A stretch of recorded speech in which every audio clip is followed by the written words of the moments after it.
napansin dyan, dito pa rin ako sa Pasay City, sa Jokno Boulevard, kung saan may pwesto na po tayo, hindi na tayo pwedeng mag-clearing. So yun lang. Kung gusto nyo puntahan, dito pa rin, malapit sa pwesto ko. Pasay City pa din.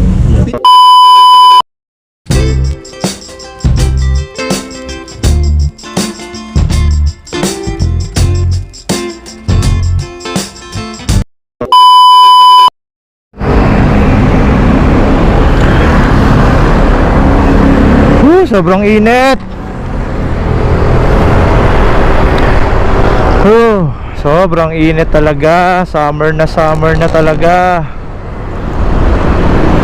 So what's up mga gar? Kaka-out ko lang sa trabaho. So napagpasyahan kong pumunta sa isa sa mga pinakasikat na parisan na nagtitrending talaga ngayong panahon na to. Siguro lahat naman kayo alam nyo na kung ano yung tinutukoy ko. Pero syempre tayo ay pupunta ngayon sa Pasay. I think sa Pasay yun. Kasi sa mga nakikita at mga nababasa kong comment dun sa mga vlog dun, so sa Pasay daw yun. So pupunta tayo pala kay Diwata. So sana hindi umulan, no? So pupunta tayo kay Diwata Pares. So napaganda ng panahon at alam natin na summer na ngayon. Sumugal na ako pumunta kay Diwata dahil gusto ko talaga siyang puntahan. Talaga dapat ngayon pupunta ako sa Aguinaldo Aguinaldo Shrine. Pero dahil alanganin na, kasi ang oras ay 3:15 na ng hapon. So magsasarado yung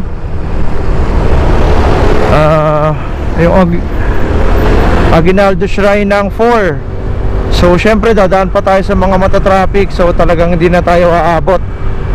Kaya naisip ko dito na lang, kahit medyo mas malayo ito, bahala na. Alam ko sobrang daming tao doon eh. Kaya talagang gagabihin siguro tayo. Pero sana ano naman, walang tao masyado.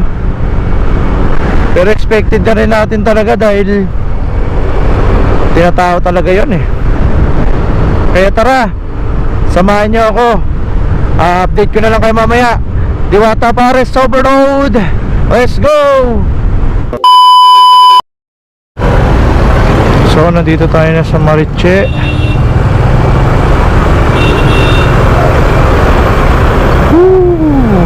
Lupit ni kuya, pinadiretso kami.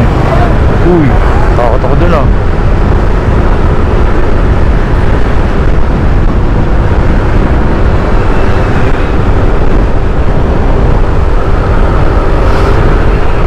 Alay ba? Time check 3:38.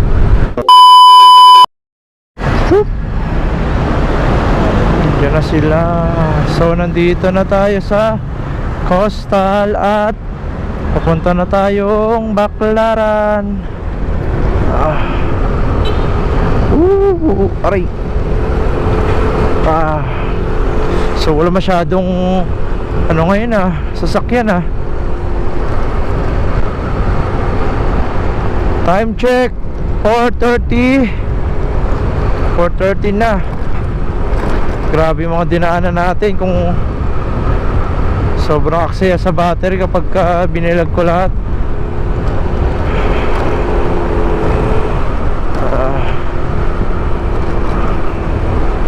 Yan daming huli doon. Pag lumayos ka dito, huli tayo. Ayan na sila, nakaabang. Nakaabang. Huli ang mga nanguhuli. Pag lumagpas ka dito, patay ka. Katapusan mo na.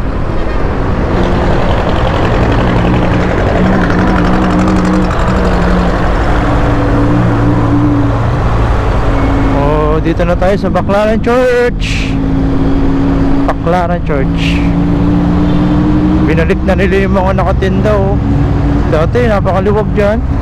Wow, ADB 750. Oh, ustig. Angas oh. No? Angas. At nadaanan nga natin ang dating pwesto ni Diwata na kung saan palagi siyang kiniklearing. At dumating na nga tayo dito sa bagong pwesto ni Diwata na bago ka pumasok dito ay sisingilin ka ng 20 pesos para sa parking fee at pwede ka nang pumasok sa loob. At nakita ko nga agad si Miss Diwata at agad naman siyang pinuntahan ng mga tao para makapagpa-picture sa kanya. Nga pala marami palang mga vlogger ang pumupunta dito para interviewin siya. At agad naman ako nagpa-picture sa kanya at napakabait ni Miss Diwata.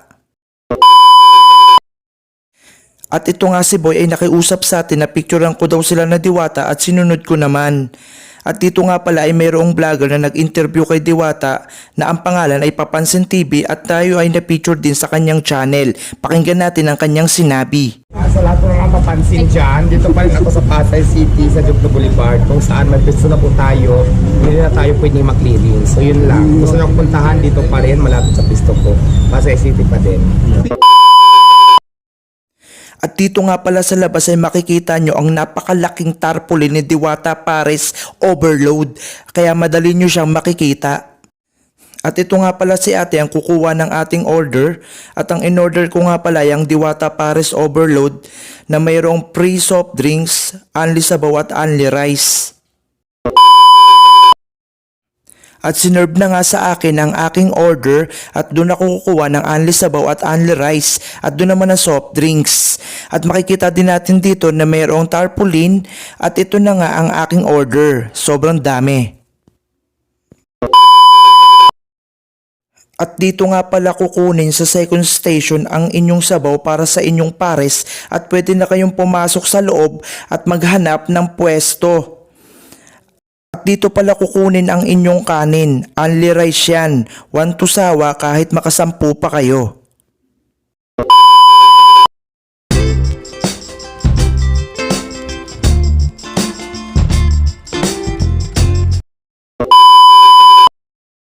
At bibigyan nga pala kayo ng stub para makakuha kayo ng free soft drinks. Maraming uri ng soft drinks na pwede kayong mamili.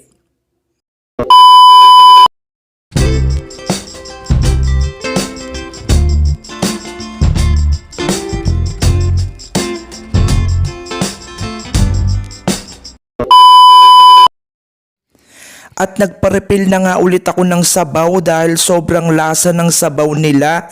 At shoutout daw sabi ni Kuya. At dahil sa nagda-diet ako, humingi pa ulit ako ng pangalawang kanin. At yan ang daming nilagay at talagang nakakabusog. At shoutout nga pala sa mga nakasabay ko kumain, sobrang sarap. At kapag naubos naman ang iyong soft drinks, nandito ang pinagmamalaki nilang holy water na kapag ininom mo ay puputi at gaganda daw ang budhi mo. Kaya kumuha na agad ako dahil nabubulunan na ako dito sa sobrang dami kong kinain. At yan na nga, nilagay ko na nga at uminom na ako ng sobra. At tignan mo naman kung gaano kadaming kaldero ang hinahanda rito para lang hindi maubusan ng isa-serve sa tao. At dito naman natin makikita ang sikat na Chicken Joy ni Diwata na sobrang laki ng serving. At dyan tingnan mo naman kung gaano kadami ang piniprito at sayang hindi natin natikman dahil hindi pa luto. At kung kanina sinuwerte tayo dahil wala pang masyadong tao, ngayon tingnan mo kung gaano nakahaba ang pila. Kaya dapat agahan nyo ang pagpunta para hindi kayo makasabay sa mga ganitong dagsa ng tao. At syempre hindi natin pwedeng kalimutan ang magdikit ng ating sariling sticker na Just TV para may remembrance tayo sa Diwata Pares. Yun, so tapos na tayo kumain. Hindi na ako nagtagal kasi gagabihin tayo dahil malayo-layo rin ito, no? Dahil anong oras na? 5:30 na. Uy, sasabit ba ako dyan? Ouch! So tignan nyo naman. So makikita nyo yung Diwata dito sa may lagpas lang ng Senate building, no? So dito, no? So tignan nyo naman yung mga tao. Tignan mo kung gaano kadami yung tao niyan, boy. Oh, shoot. So kadaming tao pa rin, no? Isipin mo kung hanggang mamaya yan, hanggang gabi. Kaya sobrang grabe talaga. So uwi na tayo. Kailangan nyo lang agahan dito kasi yan yung GSIS. Dyan lang sa tabi niyan yung Diwata Pares, no? Honest review. So nagustuhan ko naman yung in-order ko kasi meron silang tatlong menu. Yung Pares Overload, yung parang may mga lechon, no? Tapos yung sike na tinatawag niya. So iba-iba pa lang presyo yun. Pero yun lahat only rice yun. Kaya talagang mabubusog kayo. Yan, ito yung Senate building. Ayan, yan yung Senate building. So overall nasarap pa naman ako, no? At saka dito nga pala yung dating pwesto ni Diwata. Yan, yung parang kiniklearing siya palagi, no?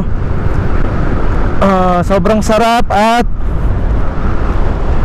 makikita natin dito ang tulay ng ayan, no, Jokno Boulevard. Makikita natin yung tulay na yan, di ba?